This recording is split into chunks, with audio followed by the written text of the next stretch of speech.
Hey everybody, Nick Espinoza, your chief security fanatic here, and it is the end of the year, so we are doing the worst breaches for 2022. Now, interestingly enough, I'm doing this on Saturday. Normally, my breaches of the week is on Sunday, and so that will continue as normal, but I wanted to end this year with the breaches, and I think tomorrow I'll also do predictions on top of the regular breaches. But let's go through the worst breaches of 2022. Obviously, there were a million breaches. Now, the ones that I considered the worst, and as you know, I do breaches of the week every Sunday if you're a regular follower. I went back through all of my notes looking at them because a lot of the regular articles, oh, the top 10 or whatever, have the most spectacular. But I wanted to do the ones that were the most impactful. They may not affect the most people, they may not affect or have the most money stolen, but some of these are huge. Some of these you will remember, some of these you might not. And also, we're going to do honorable mentions and give out a grand prize. And I'll let you guess who that is by the time we're done. So with that, let's get going here because we've got a lot of ground to cover.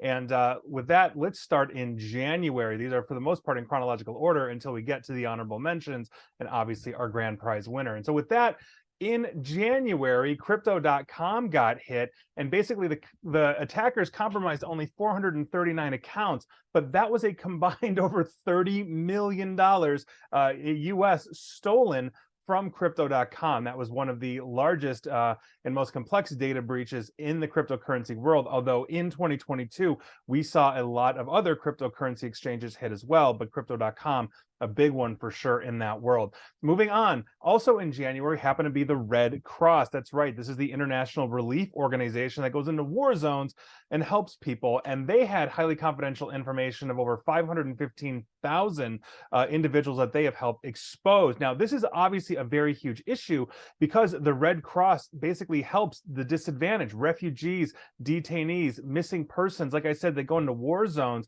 And so having this information essentially released like this, especially refugees from autocratic countries or authoritarian countries, is a huge, huge concern of these people being targeted within the Red Cross system, wherever the Red Cross is placing them. So that is obviously a very huge thing. But we are not done because in February, Credit Suisse out of Switzerland was hit, and this was a bomb drop, essentially in the international political community.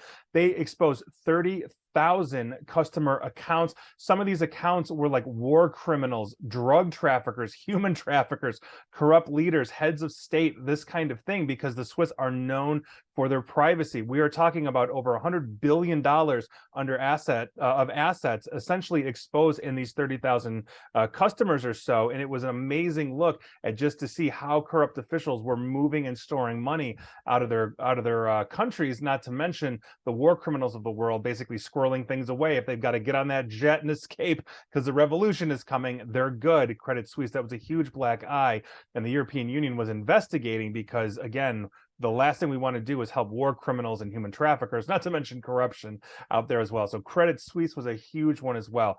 In March, we saw Microsoft get hacked by the Lapsus ransomware gang, and we saw Cortana, Bing, several other products from Microsoft being compromised in some way, shape, or form. But the silver lining here is that Microsoft claimed no customer data was affected. This obviously was a black eye for Microsoft, one of the largest platform providers in the world, not to mention one of the oldest technology companies in the world, going back as obviously they're one of the biggest. But this is a huge, huge problem because obviously it undermines trust and credibility. That said, we didn't really see people jumping from Office 365 because they got hit. So Microsoft seemed to have weathered that storm. In May, we had one that I thought was another really interesting one and huge one, and this is Super VPN, Gecko VPN, and Chat VPN, all under the umbrella of one company, or at least sharing common infrastructure as they are attempting to provide services. And this was interesting because this actually was breached in 2021, but it came to light in May of 2022, which is why I'm including it this year. And this was a huge one because 21 million users basically had all of the information dumped on them. VPN. And this is a huge problem because VPNs are supposed to obfuscate traffic. They're supposed to obfuscate your connections, and they are storing location data, original IP addresses, and all of this. This is a very huge problem because a lot of dissidents around the world essentially use VPNs to mask their movements or mask their communications from their authoritarian governments, and users in China had all of their information exposed as well. So 21 million people worldwide using this. It's a very huge thing. This also underscores the importance of making sure that the VPN provider you are using is actually legitimate, and honestly, you get what you pay for. If you're using a free VPN, just expect it's being data mined, expect it has poor security controls, and here we are. And we are nowhere near done because in July, Twitter confirmed a data breach. Now, I mentioned this before, and I've mentioned all of these for the record in my breaches of the week going back to the entire year, but 5.4 million accounts were compromised. We later learned, interestingly enough, that multiple attackers use the same methodology to exploit the same vulnerability to get in and basically take this over and over and over 5.4 million. And so this data set ended up in the hands of multiple criminal hacking groups. And we are talking about emails and phone numbers. But what's interesting about this, too, is that that data set included celebrities and other high profile people that were in Twitter. So you want, like, I don't know, Angelina Jolie's phone number, you can go buy it in the dark web. And so obviously that's a huge problem for the celebrities and high profile people that tend to have stalkers and be targeted and all of that, not to mention everybody else as well, which I think is equally important, although not too many people are going to be stalking me as opposed to like Angelina Jolie or somebody. So there you go.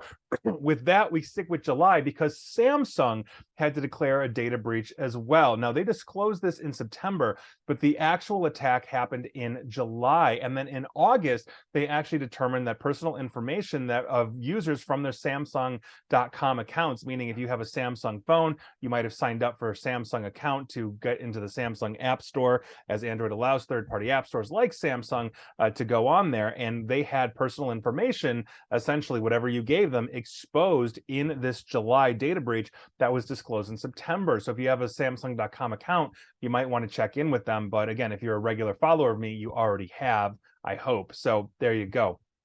Also in September, basically simultaneously, both Uber, the massive car share service, and Rockstar Games, one of the premier gaming companies out there, got hit almost simultaneously because the same attacker basically compromised both within the same time period. Now, interestingly enough, Uber was compromised so deeply that their internal tools were accessed as well as their Slack channels. And this isn't the first time that Uber's tried to downplay stuff. If you recall, a few years ago back, I believe it was 2016, they got everybody's credit cards stolen out of Uber, and they paid the attacker like $150,000 to keep it quiet. That came to light a year later in 2017, which is why I've never used Uber since. And also on top of this, Rockstar Games, makers of Grand Theft Auto, saw their upcoming GTA or Grand Theft Auto 6 information on the game, details, as well as videos of the gameplay and all of that leaked online. Pretty much a black eye for Rockstar. That said, I think people were still going to buy Grand Theft Auto if Grand Theft Auto was their thing. So Uber and Rockstar was a pretty spectacular hit simultaneously in the cybersecurity world this past September. Pretty interesting. Now, on top of that, starting in September and going through October, we had the Los Angeles Unified School District. This is the second largest school district in the United States behind New York, and then following them is Chicago. So we are talking about hundreds of thousands, if not millions, of personnel and students. And essentially, the Vice Society linked to Russia stole over 0.5 terabyte of data from the LAUSD. This was a huge, huge hit because we are talking about all personally identifiable information, all personal health information, conviction reports, if they've got, recidivists in classes and all of that, not to mention psychological assessments on some students was stolen and basically put up for sale. So this was a huge, huge problem. LA Unified School District just really underscores why we need to keep not just our educational institutions, but all institutions secure using good encryption, access control, all those different things, not to mention the education of the users. This was a massive one, a very serious problem for LA County, and the state of California. Now, keeping on with October, we had Optus. Optus right now is an interesting one, and I was all over this as other cybersecurity personnel and researchers and basically people that were interested in this were basically looking at this very deeply because it's being considered Australia's worst data breach ever. Now, Optus is the largest. Along with their parent company, they are the largest provider of telecom across the entire continent and country of Australia. And so we are looking at 10 million Aussies that had their data exposed, which is about 40% of the population of Australia. That is a huge number. And it got to the point where 2.8 million Aussies were exposed so deeply that the Australian government classified them as theft and fraud risks. That is a huge thing. Now, in the wake of the Optus data breach, as well as their parent company, Australia created new cyber laws because of this. They moved very swiftly to start locking this down, to start enforcing better standards for security controls on corporations in Australia that have customer information. So they're moving towards the GDPRs and stringent standards that other organizations or countries or organizations like the EU or countries are working with. So this is a huge thing, and hopefully Australia will emerge stronger than ever in 2023. In November, we saw WhatsApp declare a data breach because a data set of 487 million users from 84 countries basically ended up on breach forums. Now, if you're a longtime follower or listener of mine, you will know that I have been doing WhatsApp videos and podcasts and also on my radio show for years now, talking about how WhatsApp is not as secure as Microsoft, as Facebook, aka Meta claims. They say, oh, it's end-to-end encrypted, it's super private, only you and the recipient can read this. Obviously not. If attackers are able to get in and scrape this much information and data from Facebook, who owns WhatsApp. But on top of this, we've known in the past that Facebook has allowed third-party contractors to read WhatsApp messages. Their AI reads those messages as well to tune it, and obviously people are reading what the AI is reading.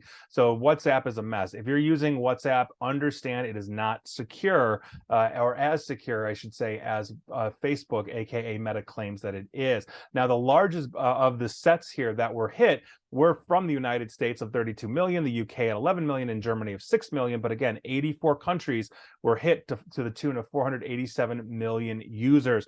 I'm wondering if India has a much larger data set given the population of India or Indonesia or some others where WhatsApp is very heavily in use, but I was not able to find those numbers. These are the largest numbers I could find. So while we have 32 million here in the US, I would reckon that it's very possible India, Indonesia, or some other places have much larger data sets of numbers that were hit. But again, this is what I've got. So with that, sticking in November, we also have CommonSpirit Health. Now, this is one of the largest healthcare providers in the United States. It's based out of Chicago and all of that. And they basically got 623,700 patients, at least, their personal health information hit. Now, here's the interesting part of this and why I added this. Aside from the fact it's probably the largest healthcare data breach in the United States for 2022, they have over 20 million patients and over 1,000 plus locations across something like half of the states in the USA.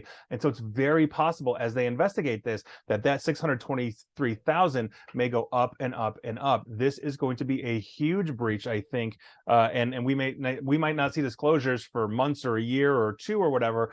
Think about Equifax, how they just kept slowly upping that number from their 2017 breach, or Dropbox, who initially said 7 million years ago, and then years after that said, oh, well, it was actually 70 million. We may see something like that here. Again, I don't know, but I have a speculation on this because of who Common Health is and their size. So we'll see what's going on. And with that, let's go to the honorable mentions of 2022. So first things first, the nonstop cyber war in Ukraine. This was not it is obviously one of the worst breaches of 2022, but because this is ongoing, we're about 315 days, if you didn't know, into this war. It was supposed to be a 3-day weekend war that Vladimir Putin was throwing. Obviously, that didn't happen. but this is nonstop. We are seeing cyber attacks across both borders being launched at Ukraine, launched from Ukraine at Russia, everywhere else being launched at Russia, and on and on and on. So we're going to see where this goes, but this is going to be nonstop. And so it's an honorable mention because, again, we'll be reporting on this through 2023. It's not like the war is stopping today because it's about to turn midnight over in Eastern Europe. So here we go. On top of that, we had Ronin Crypto Exchange. They got taken for way more than Crypto.com. But interestingly enough, Crypto.com tended to be the more complex attack from what I was reading. And so 625 million is nothing to slouch at, but Ronin Crypto Exchange got hit. Kiwi Farms is another one that actually brings a smile to my face. Kiwi Farms basically was credited with some of the most vile forums on the planet that actively were harassing people, doxing people.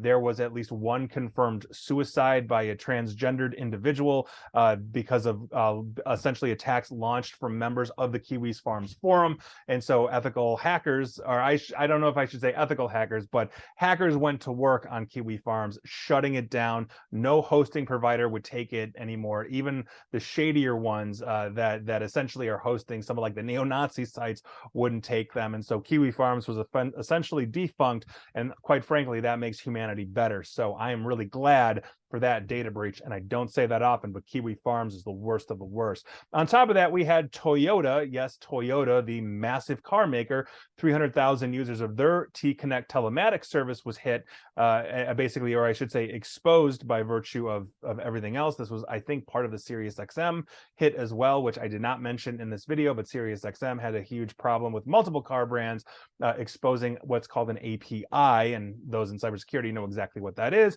but basically exposing an API that should not have been exposed that could potentially get you into your car. So Toyota is one of many brands, but specifically their T-Connect was one of the worst hit as a result. On top of this, Twilio, which was a black eye for cybersecurity, their messaging platform, but they also offer multi-factor authentication platforms like Authy and some other things that are very popular in the cybersecurity community. And so only 125 users, or excuse me, customers were hit out of, we're talking like 100 million or so. I think it's like between 80 and 100 million customers of Authy as well as other Twilio products. So it was a small breach, but nevertheless, that was a very concerning breach for us in the cybersecurity community. On top of this, earlier this year, we saw Neopets get hit for 69 million users having their data exposed. Not a good day for the Neopets platform or gaming world. On top of that, Marriott this year also experienced their 7th data breach in less than a decade. That was obviously another huge thing. This one coming out of the BWI, or Baltimore International Airport Hotel, and Marriott notified those customers specifically. But Marriott just has not gotten it together in terms of data breaches, having one of the worst a few years back, exposing everybody, obviously, including myself. So here we are. On top of this, we also had Cash App. Yes, the popular cash moving platform, 8.2 million users had some of their data released. And so those were your honorable mentions for 2022. But now we got to talk about the grand prize. I actually took a lot of crap for this one, but this is hands down, I think, the worst one out there. And it's not just because it's affecting customers worldwide, but it's also deeply affecting the trust, I think, that people have in the cybersecurity community, and that is LastPass. That's right. There are a lot of IT providers out there that are resellers of LastPass that everybody's got black eye right now because of this. Now, interestingly enough, and like I said, this one has been a bit of an odyssey because this first came to light in August of this year. They swore up and down in August the customer side of their infrastructure wasn't touched. They were using a methodology that they called zero knowledge, which essentially was equating to what they were considering air gapping, meaning a physical separation between their business production entities and the customer data. I immediately came out with this in August on videos, podcasts, and my radio show saying this doesn't make sense. What does zero knowledge actually mean to LastPass? We have no understanding of the application of this. And I got a lot of pushback, including from colleagues of mine saying, oh, Nick, they're being transparent and all of this. And I say, no, I don't think they are. They really, I don't think this is happening. And so I then created in the beginning of December, before more stuff broke, as some other information came out, where essentially LastPass said, well, some of our customer information might have been hit and all of that in the beginning of December. So I created a video/podcast called It's Time to Replace LastPass. Again, I got pushback. Nick, what are you talking about? They're talking about their cryptology. They said they're applying AES 256 encryption, which is a known good encryption. But how are they applying this? How are they actually doing that to their customer information, meaning the password store that you have as a LastPass customer? And on the heels of that, about a week later in December, it was then disclosed that all of the password stores were hit by the attackers as well. And so this is exactly what I was talking about. There is no, or hasn't been, full transparency. LastPass has been trying to cover their butt, and I understand the balance between their need for marketing and their survivability, because this is a life-ending event for a company that prides itself on being a secure place to store your passwords, and that was a huge problem. And once that information came to light, everybody started looking into what zero knowledge is. The questions that I had back in August, I'm not being arrogant about this, but my point here is, if you are in cybersecurity and you are watching or listening to this, and it's a PowerPoint presentation if you're watching this, for the record, my point here is we have to read between the lines. We have to understand that companies want their best interests first, customer interest second, and it's very rare to see that reverse. It does happen, but most companies look at this as a life-ending event, and they are not being direct or honest. Or, because I've been doing breaches of the week for years and years and years, I track when these companies say, oh yes, we got a little bit hit, and then 6 months later, oh my God, the whole world is burning down because they think the dust has settled. So this is exactly what I'm talking about. This is what I'm underscoring. And what really put the nail in the coffin for this is that we then learned that the encryption methodology that LastPass was using was super weak. It was something like 5,000 iterations, to basically potentially hit a password, where most of the other password makers are 100,000 plus iterations, and on and on and on. So this is a huge issue, because apparently it's coming to light that these customer password vaults may be easier to crack than LastPass was letting on. And a lot of cybersecurity researchers looking into the cryptology of this are coming to the conclusion that, yeah, LastPass has not been really on it. They've not really been keeping up with encryption technology, which again was what I was saying. What is zero knowledge to them? They aren't being complete with this. I can go to other password makers, I'm not going to mention them, but I've literally read white papers on, here's how our encryption is applied, here's the methodology, here's the standards and certifications that we use, like FIPS 140-2, which is a very common known good encryption application method. So this is what I'm talking about. We have to make sure that we are being transparent when we are going through data breaches. And so LastPass, I don't want to say tried to cover it up, but they were trying to not be as transparent intentionally, to basically say, oh, it's fine, we have encryption. Well, great, I can install encryption too, but if it's DES as opposed to AES, anybody can crack that. I can teach a third grade class how to walk right through that. Or how I apply my AES, whether it's 256 or whatever. This is what we're talking about. And so this is a huge thing. So those were your massive breaches of 2022. LastPass takes the grand prize. But again, this was a crazy year for data breaches. And thank you. Please feel free to subscribe. I always need the followers, and here it is. And if I missed something, let me know. I'd like to hear from you. Basically, Nick, you're an idiot. You missed this huge ass breach. Totally fine by me. I'd love to hear from you on that. What do you think was the worst breach? Were you caught up in any of these breaches? I'd love to hear about that as well. Not because I'm going to go looking for your information, but because, are you doing anything? Is there anything outstanding in your life that you are trying to take care of here? So with that, I'll leave you at that. Worst breaches of 2022. I hope everybody has a great new year. I hope data breaches are non-existent in 2023. I'm not holding my breath, but I do hope they are way less impactful to you, me, and everybody else in the world. And please like, share, follow me here on Facebook and Twitter at NickAESP. And please feel free to subscribe to me at YouTube as well. Please ring that bell. I do need subscribers. And as always, stay safe, stay online, and please attempt to stay private. Thanks, everybody.